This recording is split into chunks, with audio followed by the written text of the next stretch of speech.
Yo hacía esta referencia, estamos en el año del Bicentenario, y si hoy viniese acá Belgrano y Alberdi, advertirían que mayo no fue una revolución y si llovía o no llovía y había paraguas o no, fue una revolución de tipo fiscal, que presentados los mismos problemas que se presentan acá, decide terminar con todos los impuestos y llevar como origen de los recursos fiscales a las rentas. Por eso todos los entes recaudadores de todas las provincias se llaman rentas.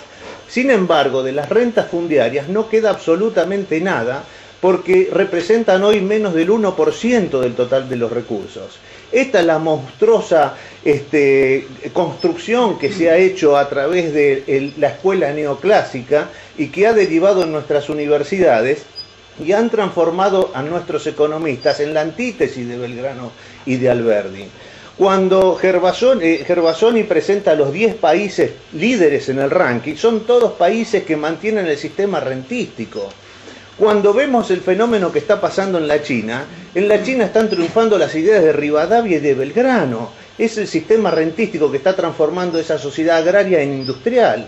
Entonces yo creo que acá hace falta un esfuerzo muy fuerte por parte de los economistas para abandonar viejas concepciones tributarias de tipo romano que nos llevan al mismo conflicto que la civilización romana, es decir, a nuestra autodestrucción. Lo tenemos en la calle, con una sociedad que en el desierto verde argentino está condenado a vivir en la calle o en villas miserias, porque este sistema neoclásico que se enseña en nuestras universidades ha permitido la más grande inmoralidad, que es la apropiación privada de la renta pública, y que para sostener entonces al Estado haya que atacar a la propiedad privada a través de impuesto al consumo y a la producción.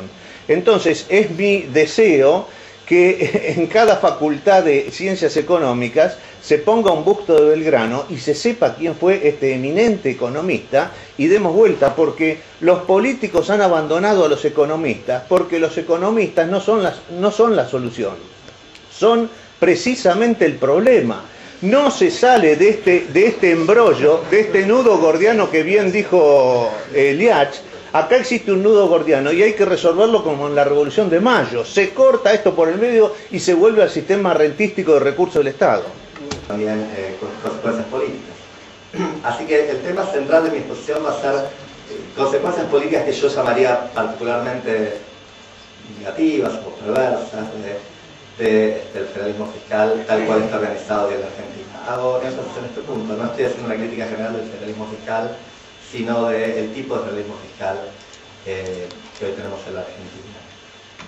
Como ustedes pueden ver en el título, el tema que sí me interesa y a través del cual llevo el federalismo fiscal es el tema de cuán democráticas o no son las provincias de la Argentina. El punto de partida es ¿por qué hay en la Argentina de 1983 para acá provincias que son más y menos democráticas? Esto es una comprobación bastante compartida por periodistas que ven el tema, académicos, colegas politólogos.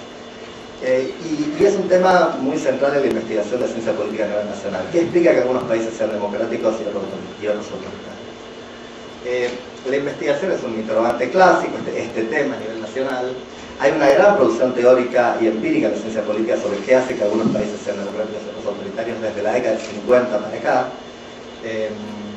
Pero esa producción es mucho más escasa y mucho más reciente cuando nos enfocamos en los regímenes de nivel provincial. Yo muestro acá rápidamente algunas publicaciones que se han dado sobre el tema. Lo que quiero que se fijen en la última columna es que son todas de esta década, digamos. Las principales publicaciones tratando de explicar este fenómeno son de esta década en países como Rusia, Argentina, México, Kirguistán, Estados Unidos y Argentina. Estos países federales han en general dedican mayores estudios sobre el tema de por qué algunos estados, provincias, regiones son más democráticos que otros. Los factores explicativos van desde la modernización, que es la teoría clásica de por qué algunos países son democráticos y otros no, hasta explicaciones que tienen más que ver con las estrategias de los sectores, la autonomía económica de los sectores políticos de cada región, difusión, y los dos últimos que quiero remarcar, teorías acerca de qué pasa cuando las provincias son dependientes de los recursos, cuando sus recursos fiscales provienen de rentas del petróleo, rentas del gas o algún tipo de rentas de recursos naturales, el artículo de Goldberg y otros, y mi propia contribución que voy a presentar hoy donde pienso que el federalismo fiscal puede, o propongo que el federalismo fiscal pueda ser interpretado como una fuente de rentas también. No una fuente de rentas petroleras o gasíferas, pero funcionalmente equivalente. A nivel nacional hay diferentes formas de medir qué significa ser democrático y ser autoritario.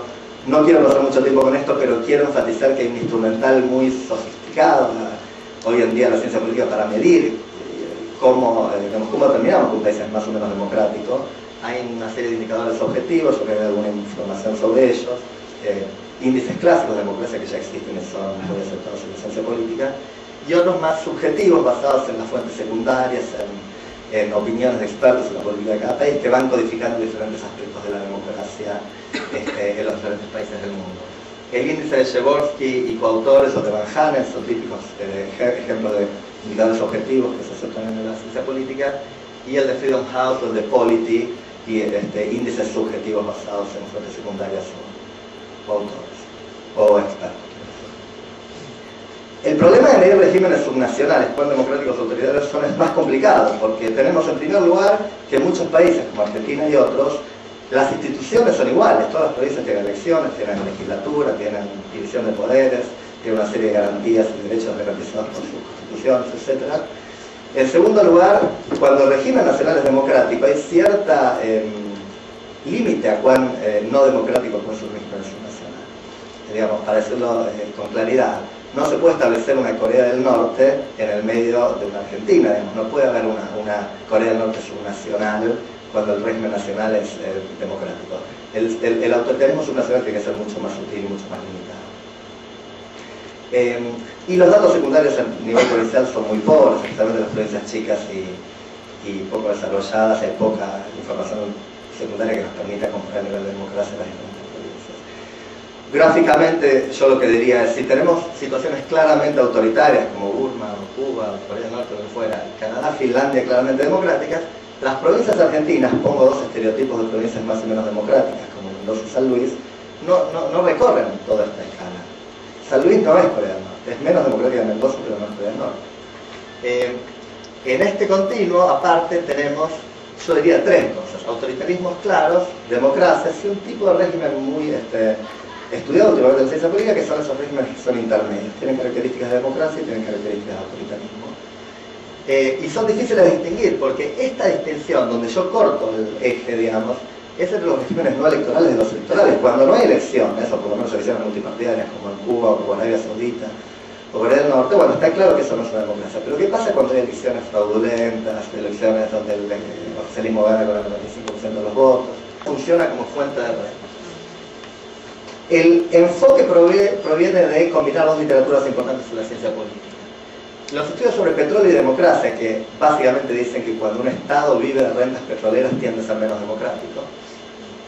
Y la literatura sobre las consecuencias pesimistas o negativas del federalismo fiscal. La primera de esas literaturas, La maldición de los recursos naturales, dice que viene del Medio Oriente. Una serie de estudiosos del Medio Oriente han notado que el Medio Oriente es el único lugar del mundo donde la tercera ola de movilización no llegó, en parte aparentemente por esta estructura fiscal rentística de ese Estado. Michael Ross, un politólogo de la Universidad de Los Ángeles, en un artículo ya muy clásico, testeó esta cuestión estadísticamente para todos los países del mundo y encuentra que las rentas petroleras efectivamente están asociadas a un menor nivel de democracia a nivel nacional. La segunda literatura es La maldición del federalismo fiscal. Este es un nombre que pongo yo, ¿no? Cuando hay mucho desequilibrio fiscal vertical, esto parece afectar la estabilidad macroeconómica. Hay un artículo de Weavers y otro posterior de Rodney Weavers estudiando cómo en situaciones de federalismo fiscal con altos desequilibrios verticales fiscales, como es el caso típico de la Argentina, eso tiende a producir más inflación, más déficit fiscal, y mucho han hablado los que me antecedieron del problema fiscal que hay en la Argentina, en parte cuestiones de distribución primaria y secundaria en el Estado de la Nación.